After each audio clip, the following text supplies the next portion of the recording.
জন্য আজকে আমার মুখে এই অবস্থা। আমার হাতে পায়ে গুলি লেগেছে, তাতে আমার কোনো দুঃখ নেই। দুঃখ হচ্ছে আমি আজকে প্রায় 4 মাস 10 দিন পর এই ঠাকুর হাটের সামনে এসে কথা বলতে পারতেছি, তার জন্য আমার অনেকটা ভালো লাগতেছে।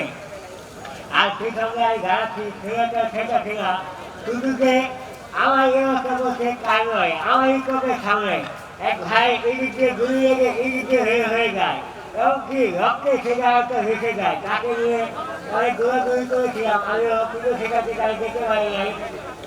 ডাক্তারি খানা বেরো করার সময় তখন গুলি চালাতে একটু কাছ থেকে গুলি করেছিল, কিন্তু আমার এই অবস্থা করলো আমার কোনো দুঃখ নেই। দুঃখ একটাই, এই খোলাটা সেটা কিনা এখনো কিন্তু ছেড়ে নেই। সে আরেক দেশে বসে বসে আমাদের দেশে নিয়ে বুদ্ধি কালকেছে।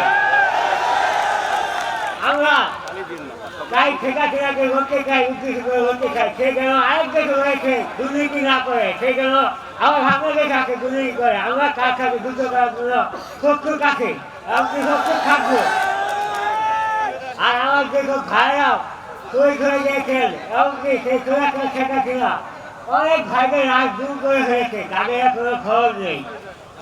আমরা চাই চাইব যে চোরাটা ঠেকা ছিল যেন সফল হয়, আর তার শাস্তি দাবি করছি আমরা, তাকে যেন খুব দূর করে শাস্তি দেওয়া হয়। এটার জন্য আমার বলার, আমি জানি আপনাদের আমার কথা বুঝতে অনেকটা কষ্ট হচ্ছে, কিন্তু সেই সঙ্গে আমাকে বুঝতে হচ্ছে, কারণ এই চোরাটা ঠেকা ছিল জন্য রাখতে আমার এই অবস্থা। তাই আমি চাই তার যেন শাস্তি হয়, তার জন্য কঠিন একটা শাস্তি হয়। আপনারা সেই ব্যবস্থা করবেন। তুমি আর শাস্তি নয়, শাস্তি চাই, আপনারা সেই ব্যবস্থা করবেন। এমনকি আমরা সেটা খাবো, যদি আমরা সবাই একই দিন থাকি, তুমি আজকে আমাদের টিফিন করতে হবে না, আমরা সবাই একই দিন থাকবো। তাই খুলনা কিনার কোনো দুর্নীতি এটাকে করতে দেওয়া যাবে না। হ্যাঁ, আমরা খুলনা কিনার থাকি চাই। আপনারা আমার জন্য দোয়া করবেন, আমি যেন আপনাদের আগে খুব দূর করে সুস্থ হয়ে আবার আপনাদের আগে চলাফেরা করতে পারি। আপনারা আমাকে দোয়া করবেন। আপনারা সবাই ভালো থাকবেন, সুস্থ থাকবেন।